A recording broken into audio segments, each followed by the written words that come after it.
ఓం నమో భగవతే రుద్రాయ. మనకి రాత్రి సమయాలలో ఒక్కొక్కసారి ఏవైనా బొద్దింకలను చూసినా లేదా బల్లులను చూసినా సరే కొంతమందికి నిద్ర సరిగా పట్టక చాలా ఇబ్బంది పడుతూ ఉంటారు.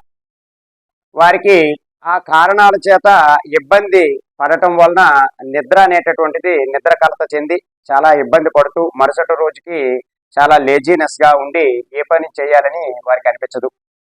అటువంటి సందర్భాలలో కాళీమాత యొక్క అమ్మవారి మంత్రాన్ని కనుక 27 సార్లు మీరు రాత్రి పడుకునే ముందు కనుక జపించుకున్నారు అంటే మీకున్నటువంటి ఆ సమస్యల నుండి మీరు బయటపడి చక్కనైనటువంటి నిద్ర కలిగేటటువంటి అవకాశాలు చాలా ఎక్కువగా ఉంటాయి.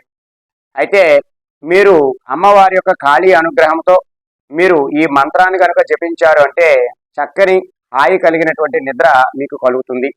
అయితే ఈ మంత్ర జపం చేయడానికి ఎటువంటి నియమాలు నిబంధనలు ఎటువంటి జపమాలలు కూడా అవసరం లేదు.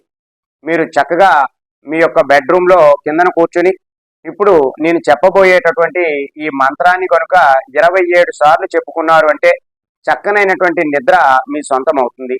కాబట్టి ఎటువంటి భయాందోళనలు ఉన్నా సరే అవన్నీ కూడా తొలగిపోతాయి. కాళీమాత అనుగ్రహం వారికి తప్పకుండా కలుగుతుంది. అయితే ఆ మంత్రం చెబుతున్నాను, ఒకసారి చూడండి. ఓం కాళీమయీ సుఖం శిరుస్వాహ. ఓం కాళీమయీ సుఖం శిరుస్వాహ. ఓం కాళీమయీ సుఖం శిరుస్వాహ. ఈ మంత్రాన్ని 27 సార్లు ప్రతిరోజు కూడా రాత్రి సమయాలలో పడుకునే ముందు చెప్పుకున్నా సరే మీకు చక్కనైనటువంటి నిద్ర అనేటటువంటిది కలుగుతుంది. సర్వే జనా సుఖినో భవంతు. శుభం.